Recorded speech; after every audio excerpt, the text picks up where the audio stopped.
पन्नगे च सुरेन्द्रे च कौशिके पाद संस्पृशि निर्विशेष मनस्काय श्री वीरस्वामिने नमः।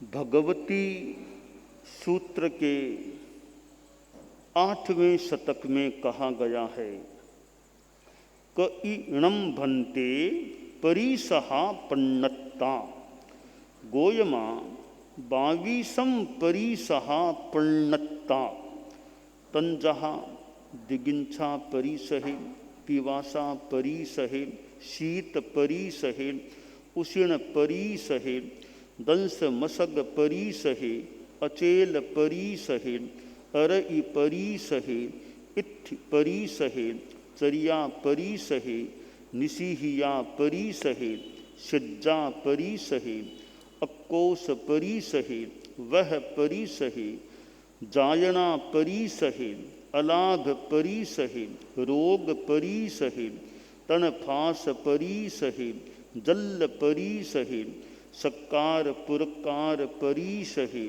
पन्ना परिसहे नाण परिसहे दंसन परिसहे। साधु जीवन में प्रतिकूल स्थितियां भी उपस्थित हो सकती हैं और अनुकूल स्थितियां भी आ सकती हैं। प्रतिकूल परिस्थितियों में कभी शारीरिक प्रतिकूल परिस्थितियां आ जाए, कभी मानसिक प्रतिकूल परिस्थितियां आ जाए और कभी कभी कोई मौसम आदि से जनित प्रतिकूलताएं भी आ जाएं और अनुकूलताएं भी, अनुकूल स्थितियां भी आ सकती हैं। साधु का जीवन एक परमार्थ को समर्पित जीवन होता है अथवा होना चाहिए। तो यह एक मार्ग है, परमार्थ का मार्ग है। तो मार्ग में कठिनाइयां आ सकती हैं। कोई भी आदमी यात्रा करे, मार्ग में चले तो मार्ग बहुत अनुकूल भी हो सकता है, तो मार्ग में कठिनाइयां भी हो सकती है। छोटे मार्ग में भी कठिनाइयां अनुकूलताएं अनुभूत हो सकती हैं। यह तो परमार्थ का मार्ग है। लंबा मार्ग भी हो सकता है, यानी साधना का जो जीवन है, इसमें साधु के सामने विभिन्न स्थितियां आ सकती हैं। उन विभिन्न स्थितियों को जो आ जाती हैं 22 की संख्या में वर्गीकृत किया गया है और उन स्थितियों की संज्ञा है परिसह, जो सहे जाते हैं, सहने के होते हैं साधु के द्वारा। परिसोढव्यः परिसहः, परिसहों को सहन करना, परिसहों को जीतना, विजय पाना। प्रतिकूल अनुकूल स्थिति आ गई, उन पर जय पाना, उनसे अप्रभावित रहना, यह एक प्रकार से जय की स्थिति बन जाती है। कि स्थिति आई, आदमी प्रभावित हो गया और अस्थिरता आ गई, विचलन आ गई मन में, वो एक तरह से पराजय हो गई। परिस्थिति आई, आदमी प्रभावित नहीं हुआ, अपने निश्चय पर अटल है, मन में कोई आकुल व्याकुलता नहीं हो रही है, इसका मतलब हमारी जय विजय हो रही है। तो ये जो परिस्थितियां आ जाती हैं वे संख्या में 22 बताई गई हैं और उनकी संज्ञा है परिसह। नाम दिए गए हैं, क्षुधा परिसह, पिपासा परिसह, शीत परिसह, उष्ण परिसह, दंश मशक परिसह, अचेल परिसह। यूँ करते करते सत्कार पुरस्कार परिसह है, प्रज्ञा परिसह है, ज्ञान परिसह है, दर्शन परिसह है, कुल ये 22 हैं। परिसहों को जीतना, सहन करना क्यों? उमा स्वाति ने तत्वार्थ सूत्र में बताया है। 2 उद्देश्य हैं। मार्गाच्चवन निर्जरार्थम परिसोढव्या परिसह, यानी 2 लक्ष्य हैं परिसहों को जीतने का और सहन करने का।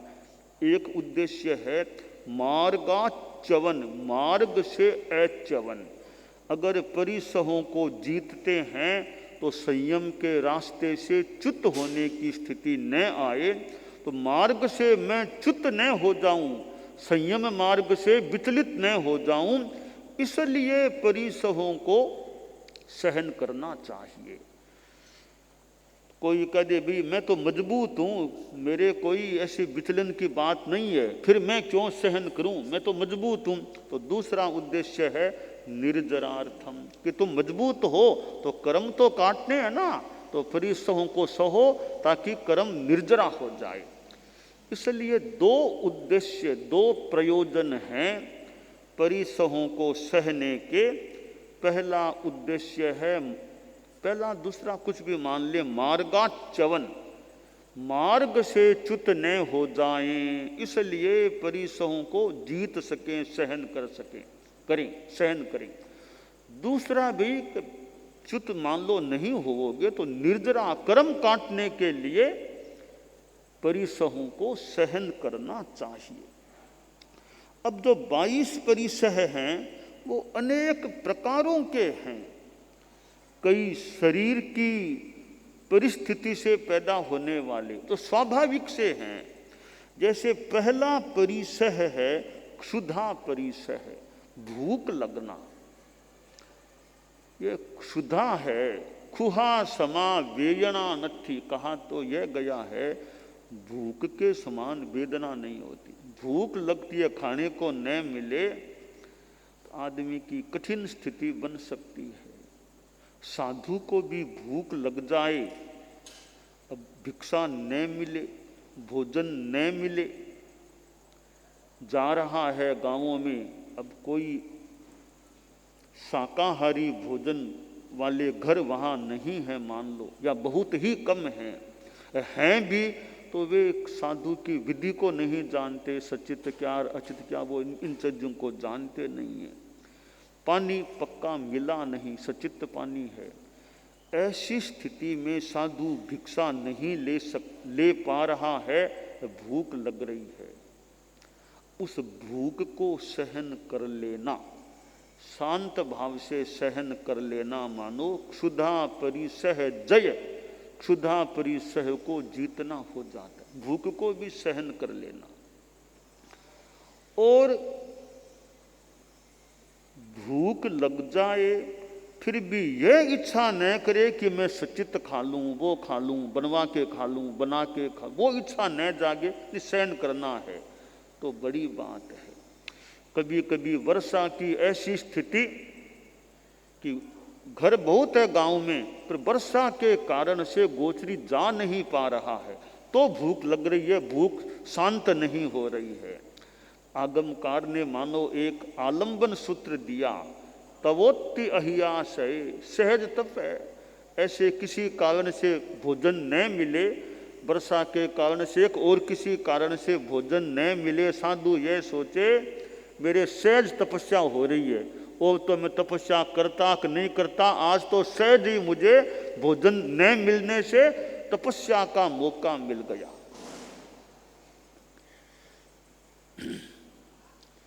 तो भोजन मिले, अलब्धे तपसो वृद्धि ही, लब्धे देहस्य धारणा, लभ्यते लभ्यते साधु, साधु एव न लभ्यते, अलब्धे तपसो वृद्धि ही, लब्धे देहस्य धारणा। आश्रय जो भी कि मिल जाए तो ठीक है, भोजन न मिले तो भी ठीक है, कि दोनों तरफ ठीक कैसे हुआ? मिले तो भी ठीक, न मिले तो भी ठीक, दोनों तरफ ठीक कैसे हुआ? कभी दोनों तरफ ठीक इस तरह हुआ कि अलब्धे तपसो वृद्धि, अगर भोजन नहीं मिला तो यह सोच लो कि मेरे तपस्या की वृद्धि हो रही है, तपस्या हो रही है। कि मिल जाए तो यह सोच लेना आज मुझे शरीर को पोषण देने का मौका मिल गया है। तो न मिले तो तपस्या मान लो, मिल जाए तो शरीर को पोषण देने का मौका मिल गया, यह सोच लो। दोनों तरफ में शांति रखो, दोनों तरफ, दोनों हाथों में लाभ है। भिक्षा न मिले तो तपस्या का लाभ ले सकते हो, मिल जाए तो शरीर को लाभ दे सकते हो। तो क्षुधा परिसह को जीतना, मन को शांत रखना, उद्वेलित नहीं होना। पिपासा, प्यास लग जाए तो उसको सहन करना। रात्रि में कई बार मान लो गर्मी है और प्यास लग जाए, फिर वो सहन करे तो बढ़िया बात है। आकुल व्याकुल हो जाए और कुछ मन में बात आ जाए तो कठिन बात हो सकती है। तो पिपासा को भी सहन कर लेना। एक साधु था, संवत्सरी का दिन था, तो रात भी हो गई थी। अब दिन में भी पानी नहीं पीना, यानी गई रात को भी पानी नहीं पिया हुआ, कल मान लो शाम को पिया था, गई रात को नहीं पिया, संवत्सरी के दिन में भी नहीं पिया, वापिस संवत्सरी की रात इतनी देर प्यास, चौबिहार उपवास का नियम। अब रात को संभवतः प्यास लग गई, तो साधु पिपासा परिसह को मानो सहन नहीं कर सका, रात को पानी पी लिया। पानी पक्का तो मिला नहीं, कच्चा पानी पी लिया। फिर वह निवेदन किया, पता चला कि बड़ी गलती हो गई, जो भी प्रमाद, गलती, अतिचार हो गया कि 3 प्रकार के दोष हो गए। एक पानी पीने से 3 प्रकार के दोष लग गए। कि 3 प्रकार के दोष कैसे लगे कि एक तो संवत्सरी को पानी पीना नहीं होता, तो मैंने संवत्सरी की तिथि में, संवत्सरी के अहोरात्र में पानी पी लिया, यह एक मेरा नियम का अतिक्रमण हो गया। ठीक है। दूसरा क्या हुआ कि साधु को रात में पानी पीने का त्याग होता है, मैंने रात्रि में पी लिया, यह दूसरे नियम का अतिक्रमण हो गया। तीसरा, मैंने सचित्त पानी पी लिया, साधु के सचित्त पीने का भी परिहार होता है, वो मैंने पी लिया, तीसरा दोष हो गया। तो एक पानी पीने से 3 प्रकार के नियमों का अतिक्रमण हो गया। मैंने संभवतः आचार्य श्री से कभी सुना था यह प्रसंग, ऐसा एक प्रसंग हुआ था जो भी कि 3 प्रकार, यानी किसी साधु ने बताया गुरुदेव को, संभवतः गुरुदेव तुलसी की बात है, साधु ने गुरुदेव को निवेदन किया कि मैंने एक साधु को 3 प्रकार के दंड दिए हैं, कि 3 प्रकार के दंड दिए। उसने पानी रात में पी लिया था, संवत्सरी को सचित पानी, तो मैंने उसको 3 प्रकार के प्रायश्चित दे दिए। तो यानी वो पिपासा परिसह को सहन नहीं कर सका। भगवान महावीर की आसाधना कहीं न हो जाए, वे जब मरीचि के भव में थे, भगवान ऋषभ के पास साधु बने थे, आखिर उनको साधुपना छोड़ना पड़ा, साधु समुदाय से अलग होना पड़ा। वो लगता है पिपासा परिसह जैसा, गर्मी को वो सहन नहीं कर पाए होंगे, गर्मी प्यास की जो स्थिति, उन्होंने साधु समुदाय को भी छोड़ दिया कि भाई मैं प्यास को सहन नहीं कर सकता, तो साधु समुदाय में रहने में लाभ नहीं है, इससे तो साफ है कि मैं नहीं रह सकता बिना स्थिति में, अपने अलग होकर साधना करेंगे। तो भगवान महावीर ने मरीचि के भव में भगवान ऋषभ के पास दीक्षित हो गए थे, फिर साधु समुदाय से वे अलग हुए थे और अपने ढंग से एक साधक के रूप में साधना की थी। तो ये पिपासा परिसह है, इसको भी सहन करना बड़ा कठिन हो, ये संथारा होता है। कई बार तिबिहार संथारा, मान लो 24 संथारे की बात है, तो मैं तो कई बार संकोच करता हूँ, कभी 24 संथारा पचकाने की स्वीकृति दें कि न दें, कैसे दें, तो कई बार मैं झटपट 24 संथारा पचकाने की स्वीकृति देने में संयम रख लेता हूँ। कभी गर्मी का मौसम है, 24 पचका दे, फिर प्यास लग जाए भयंकर, फिर वो तड़फे डामाडोल, इसकी अपेक्षा तो हमको 23 तक ठीक है, कोई मौका आएगा तो 24 देख सकते हैं, पर झटपट 24 संथारा मत पचकाओ, ताकि कहीं वो मन में इतनी ज़्यादा तड़फन न हो जाए और कहीं परिणाम भी फिर ऐसे वैसे न हो जाएं। तो वो त्रिविहार तक तो ठीक है, चलता है। वो भी हालांकि संसार अपने आप में कठिन बात हो सकती है। कहा गया कि संभवतः मगन मुनि श्री का फरमाना था कि तपस्या तो भले लंबी कर लो, पर संसारा सोच विचार के लेना चाहिए कि संसारा जिंदगी भर का हो जाता है।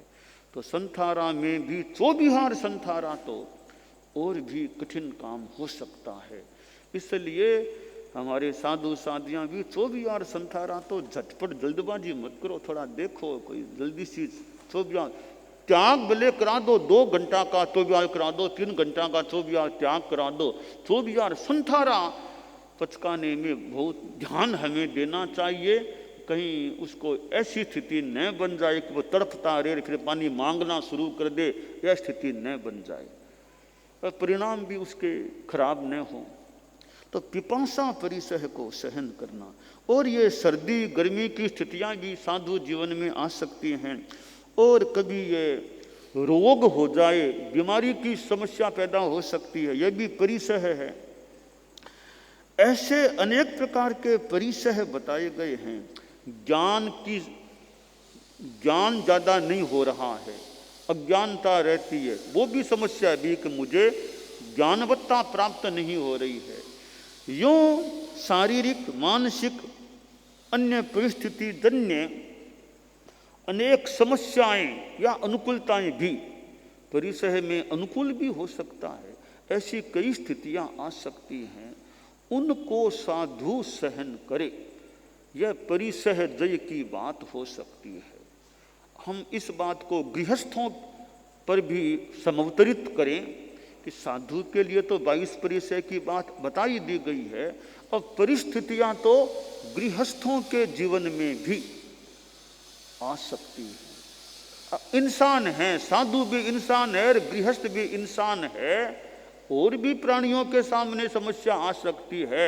हम इंसान हैं तो हमारे संदर्भों से जुड़ी हुई समस्याएं, साधु के सामने साधु जीवन से जुड़ी हुई समस्याएं हो सकती हैं। कई समस्याएं तो कॉमन, जो समस्याएं साधु के हो सकती है वो समस्याएं कोई गृहस्थों के भी हो सकती है। तो मूल बात यह है कि परिस्थितियों को कैसे शांति से झेलना सहन करना, यह खास बात है। आप लोग जो गृहस्थ हैं, श्रावक हैं, कोई श्रावक भी न हो, सामान्य लेमैन आदमी हैं, सामान्य जन हैं, तो परिस्थितियां आ जाएं, उनमें कैसे शांति रखना, मानसिक संतुलन रखना और मनोबल बनाए रखना। जिंदगी में मनोबल मजबूत है, एक अच्छी उपलब्धि है। लब्धि कह दो, उपलब्धि कह दो, मनोबल का मजबूत रहना बड़ी उपलब्धि है। और हर स्थिति में चित्त शांत रहे, उद्वेलित न हो, चित्त प्रसन्नता बनी रहे, यह भी एक बड़ी उपलब्धि है। शारीरिक स्वास्थ्य अनुकूल रहे, शरीर मजबूत रहे, अनुकूल रहे, झटपट कोई खास बीमारी न लगे, यह भी बहुत एक अच्छी मानो उपलब्धि है। ये 3 उपलब्धियां हैं हमारे जीवन में सामान्य रूपेण। शारीरिक स्वास्थ्य अच्छा रहे तो एक उपलब्धि है, और चित्त प्रसन्नता बनी रहे यह दूसरी उपलब्धि है, और मनोबल बना रहे यह तीसरी उपलब्धि है। तो आदमी में तो शरीर रुग्ण हो जाए तो काम करने में दिक्कत है, और कई समस्याएं मान लो हो जाए। शरीर ठीक रहे, छोटी सामान्य सर्दी जुकाम की भी कोई खास बात नहीं है, कोई ज़्यादा बीमारी न लगे, शरीर स्वस्थ रहे, सक्षमता शरीर में रहे, यह एक अच्छी चीज़ हमारे जीवन के लिए हो सकती है। चित्त की प्रसन्नता, चित्त में अशांति, डिप्रेशन, तनाव, अवसाद, आदमी अवसाद में आ गया, डिप्रेशन में आ गया, उदास सा बैठा रहता है, कोई ज़्यादा न काम में मन लगता, सोया रहता है, ऐसा, तो वो स्थिति भी चित्त की अप्रसन्नता, अवसाद, डिप्रेशन, वो स्थिति न आए और चित्त प्रसन्न रहे। जो भी अनुकूलता प्रतिकूलता, आपके परिवार में समस्या हो गई मान लो, ठीक है, आ गई, परिवार है, कोई समस्या भी आ जाए तो उसमें भी मानसिक संतुलन कैसे रखना, और फिर ठीक है, समाधान तो आदमी खोजने का प्रयास कर सकता है, तो चित्त उद्वेलित न हो, जल्दी से घबराना नहीं, चित्त प्रसन्नता बनी रहे। परिवार में कभी कोई बीमार हो गया, कभी आपस में अनबन की स्थितियां पैदा हो गई, कभी डाइवर्स तलाक जैसी स्थितियां सामने आने की तैयारी में हो गई, कभी आर्थिक भयंकर कठिनाई आ गई, कर्जा भारी चढ़ गया, परिवार के किसी सदस्य ने खूब ज्यादा पैसा गंवा दिया, सट्टा आदि करके पैसा गंवा दिया। तो ऐसी अनेक परिस्थितियां आपके परिवार में, आपके जीवन में भी आ सकती हैं। तो ऐसी स्थितियों में भी कैसे मन को संतुलित रखना, ठीक है, अब समाधान क्या, वो खोजने का काम मान लो आदमी कर ले। मन ज़्यादा दुखी न बने, उद्वेलित न बने, ज़्यादा गुस्सा आवेश भी न आए। तो ये 22 परिसह है जो भगवती सूत्र में बताए गए हैं, वो वैसे साधुओं से संदिग्ध हो सकते हैं, किंतु गृहस्थ भी यह विकास करता रहे, करे कि मैं भी जीवन में आने वाली परिस्थितियों को, कठिनाइयों को कैसे शांति से झेल सकूं, मनोबल बनाए रख सकूं, समता भाव रख सकूं। तो चारित्रात्माओं को तो विशेषतया इन परिसहों को जीतने की साधना करनी चाहिए।